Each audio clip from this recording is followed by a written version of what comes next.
Tocmai ce am selenizat în Sicilia, pe insula Sicilia. Suntem în Palermo. Tocmai ce am luat trenulețul care ne va duce spre centrul orașului, nu? Spre centrul orașului Palermo. Mergem spre cazare și vă invităm să mergeți cu noi într-o nouă călătorie în metaversul gusturilor, al restaurantelor și al experiențelor extraordinare. Rămâneți cu noi! Zi-mă, Ana, și tu ceva! De ce mai știu?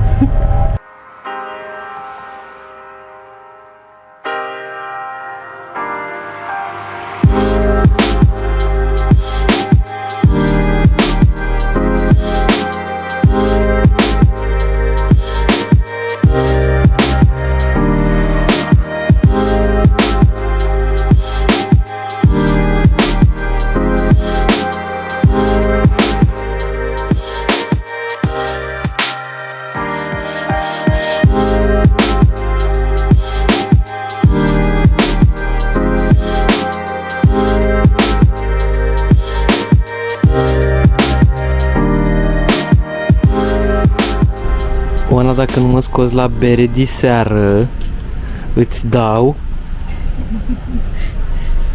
Am simțit.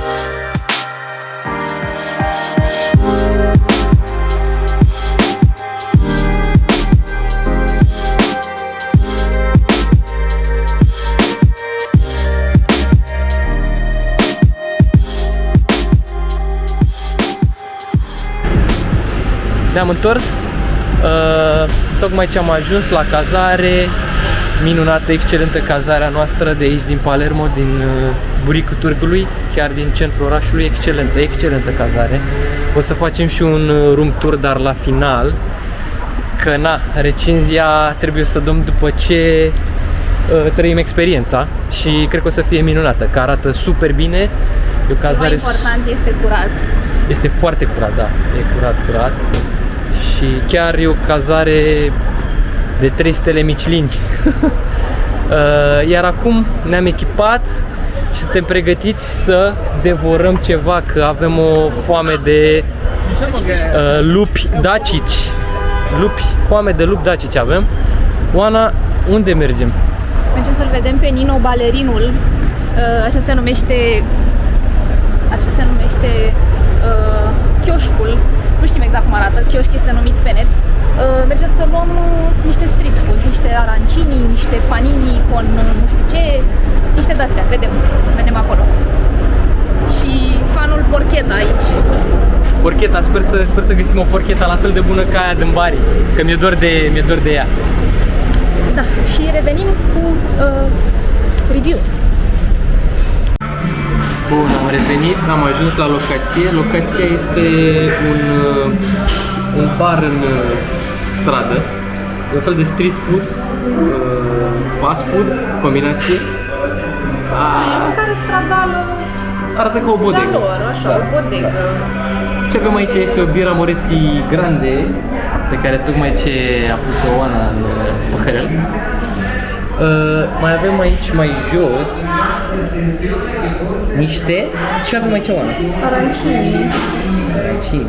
Care sunt de fapt niște chiftele din orez umplute cu tot felul de umplături, cu carne, cu mozzarella, cu prosciutto, cu nu știu ce, și sunt prăjite. Ok, asta e un fel de aperitiv ce avem acum.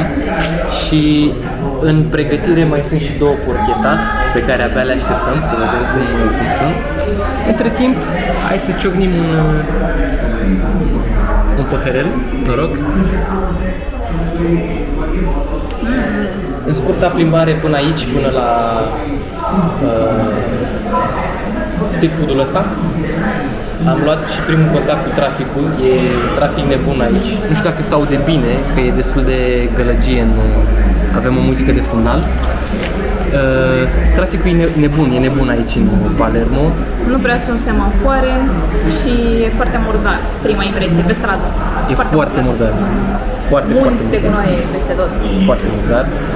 Și n-au nicio treabă cu pietonii, trec mașinile și fără niciun stres. Trecerile de pietoni există, dar nu sunt luate în considerare de acești șoferi piloți, de fapt, că nu sunt șoferi piloți. Iau la limită orice curbă și se grăbesc în permanență. Da, e nebunie traficul, o mulțime de scutere. Hai să vedem, hai să facem o încercare. Bă, doamne, miroase super bine. Sincer. Asta e la cu ragu. Bă, are multă umplutură. Nu mă așteptam. Arată chiar bine. Chiar are multă umplutură. Cum miroase? Sunt mulțumită. Miroase mișto. Mam! Dădeam pe jos. Clasic.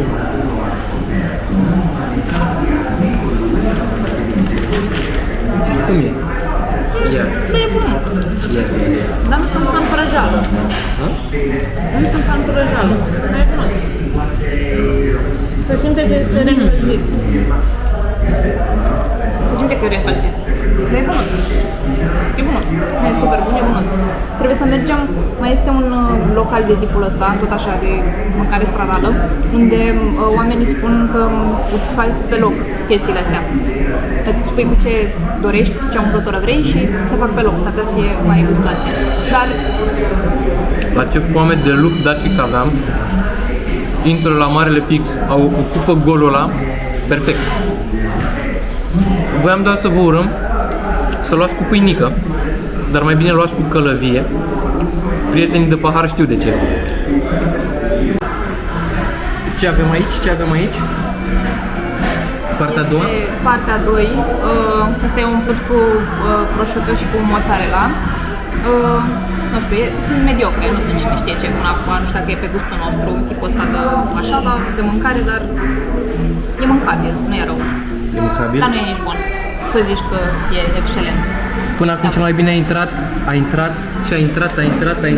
Da, berea. Biera Moretti a intrat cel mai bine. A venit între timp și porcheta.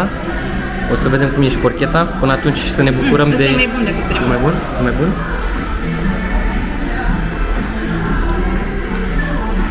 Din punctul meu de vedere. E mai bun. Yes. Asta e mai bun. Da. E cel cu radu. Cu ragu e me. Da. Ăla e... De acord. Ce avem noi aici? Vă aflați în fața specialistului în porcheta, eu. Avem o porcheta senzațională, hai să vedem ce se ascunde în ea. Ia uitați, cum iese aburind. Cipolla e porcheta. Oh my god. Dacă ați putea să simțiți și cum miroase extraordinar. Ceapă călită, porcheta. Haide, mușcă să vedem cum e. O să mor. Avem și o muscă. Gata.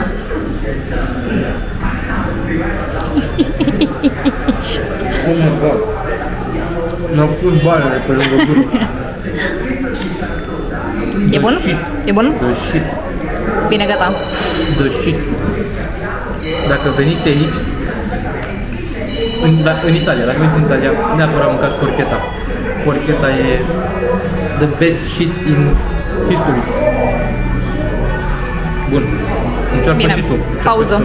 Pauză de masă și revenim după ce terminăm. Un mic rezumat. Porcheta a fost foarte bună, trebuie să încep cu asta. După ce l-am filmat pe Alin, am mâncat și eu și trebuie să spun că este cea mai bună dintre toate porchetele degustate până acum, care a fost de fapt una. Vă spun eu că am mâncat multe, nenumărate, între nenumărate, ca să avem experiență. Care a fost de fapt una, dar asta sincer mie mi-a plăcut mai mult pentru că Alin n-a simțit, dar era și vână de copt acolo în interior. Super. Și mergea excelent. Alin nesimțitul. Da. Așa, asta a fost foarte bună, deci pentru porcheta, sincer, merită să veniți aici, cel puțin, nu știu, eu cred că era făcută acum pentru că era extrem de fierbinte, față de arancini ăștia. Bă, aici unde? Am zis numele, am zis, nu? Da. Ok. Mai zi odată cum se cheamă. Nino Ballerino. Nino Ballerino, ok. Preț cam cât ne-a costat? Cât ne duce nota aici? Arancini 2,50 € bucata, porcheta 4 € bucata. Deci vreo 13 euro. Berea nu știm, probabil 2 sau 3 euro. Așa. Deci vreo 16, 15, 16. Și coperta o să mai plătim, care cred că e 1 euro de persoană. Deci vreo 17, 18, 19, 20 de copii. Acum sunt 1, 2, 3, 4 copii, nu știu exact câți copii sunt. Nu, deci cam vreo între 15 și 20 de euro ne-a costat ce avem aici, ce am mâncat. Și porcheta merită, dar rancinii, sincer, de încălziți așa, mie nu prea mi-au plăcut. Nu știu dacă făcuți proaspăt, prăjiți. Ar fi mai buni. Da. Sunt mai bune. O să încercăm, dar ăștia, nu, ăștia... Ok, și că tot vorbeam de cât ne-a plăcut această masă, trebuie să spun că simt că am renăscut precum pasărea Phoenix din propria cenușă, trebuie să recunosc chestia asta, chiar dacă, da, probabil n-a fost cea mai bună masă pe care am avut-o până acum în Italia, dar a fost acceptabilă. Între timp a fost și o ploicică mică, s-a oprit, nu știu dacă se vede, oamenii sunt cu umbreluțe, dar cum în Italia ploaia este mărunțică și scurtă, o să facem acum niște pași, o să ieșim la promenadă să vedem ce se întâmplă prin centru pe aici. Și ca să încheiem, hai să încheiem și cu stelele noastre Michelin. Câte stele Michelin dai aici, Oana? O stea Michelin de la Oana. 2 aș fi dat pentru porcheta, dacă am fi mâncat doar porcheta, aș fi fost... Exagerez. Eu zic că una e suficient. Din partea mea, tot o stea Michelin. Situația a salvat-o corect porcheta. Bine, ne-a fost și foarte foame, am fost rupți de foame după drum. Foame, că ai mâncat arancini. Ai mâncat câtă bere ai dat pe jos. Ok. Și acum o să lăsăm aici bănuții și ieșim să facem niște pași. Ciao!